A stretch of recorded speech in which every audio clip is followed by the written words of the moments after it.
అట్లాగే వారు చెప్పారు దివ్యాంగుల విషయంలో 6,000 పెన్షన్ ఇస్తామని చెప్పారు. మరి లక్షలాది మంది దివ్యాంగులు, రాష్ట్ర వ్యాప్తంగా ఉన్న లక్షలాది మంది దివ్యాంగుల తరపున మరి ఈ ప్రైవేట్ మెంబర్ బిల్లు పెడతా ఉన్నాం. 6 గ్యారంటీలకు చట్టబద్ధత కల్పించాలని అసెంబ్లీలో మరి ప్రజలకిచ్చిన వాగ్దానాలను గాలి కొదిలేసి గాలి మాటలు, కాలక్షేపం కబుర్లతో కాలక్షేపం చేయాలనుకుంటున్న ప్రభుత్వాన్ని నిలదీయడానికే ఇవాళ బీఆర్ఎస్ సైన్యం ఈ ఓరియంటేషన్ సెషన్ పెట్టుకున్నది.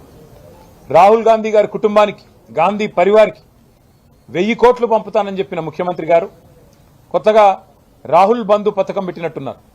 రైతు బంధు మార్చి 10కి కూడా దిక్కులేదు.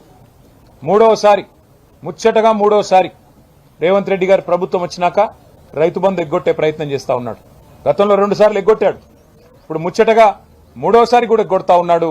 అందుకే రాష్ట్రంలోని 70 లక్షల మంది రైతుల తరపున 6 గ్యారంటీలకు చట్టబద్ధత కల్పిస్తే 15,000 వేస్తానన్న మాట నిజమైతది. కాబట్టే ఈ ప్రైవేట్ మెంబర్ బిల్లు ప్రవేశపెట్టబోతా ఉన్నాం.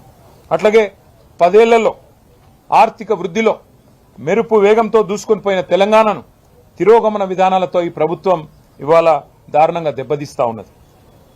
వీళ్ళు మోసం చేయని వర్గం లేదు, కుప్పకూల్చని రంగం లేదు. 1 కోటి మంది మహిళల్ని కోటీశ్వరులు చేస్తామని చెప్పి డైలాగులు తప్పకుండా అడుగుతాం ముఖ్యమంత్రి గారిని, ప్రభుత్వాన్ని.